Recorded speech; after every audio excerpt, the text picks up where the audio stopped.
సభ్యులు ఉన్నారంటారు. వాళ్ళు ఎవరు చేయలే. నా మీద ఫిర్యాదు చేసి నేమేచ్చే minister of home affairs government of India ఒక పార్టీ నాయకుడి మీద ఒక ముఖ్యమంత్రి మీద ఫిర్యాదు చేసి నాన్ అవైలబుల్ సెక్షన్స్ పెట్టి మేఘాల మీద దేశ భద్రతకి ఏదో ముప్పు వచ్చినట్టు, దేశ స్వాతంత్రమే కోల్పోతున్నట్టు ఇప్పటికిప్పుడు వచ్చి నువ్వు రావాలని, ఇవాళ మా తరఫున మాకు సంబంధమే లేదని పోలీస్ స్టేషన్లో మా అడ్వకేట్ చేయడానికి పోతే, మా మహిళా అడ్వకేట్ పోతే హార్ష్గా బిహేవ్ చేశారు పోలీస్ స్టేషన్లో. అంటే మేల్ ఆఫీసర్ అబ్యూజ్ చేసిండు మా అడ్వకేట్లను. అంటే ఢిల్లీ పోలీసుని ఎందుకు అనుకున్నారంటే, ఢిల్లీ పోలీసులు కేంద్ర హోంశాఖ కింద పనిచేస్తారు. వివిధ రాష్ట్రాలలో హోంశాఖ రాష్ట్ర ప్రభుత్వం పరిధిలో పనిచేస్తారు.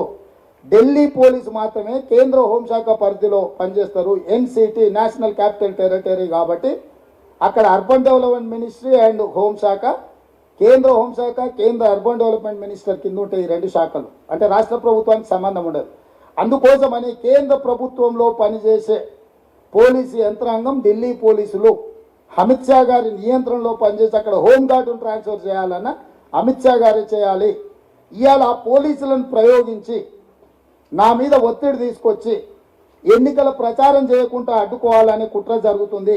ఇదే కాకుండా ఇంకొన్ని ఆధారాలను నేను మీ ముందు పెట్టదలుచుకున్నాను.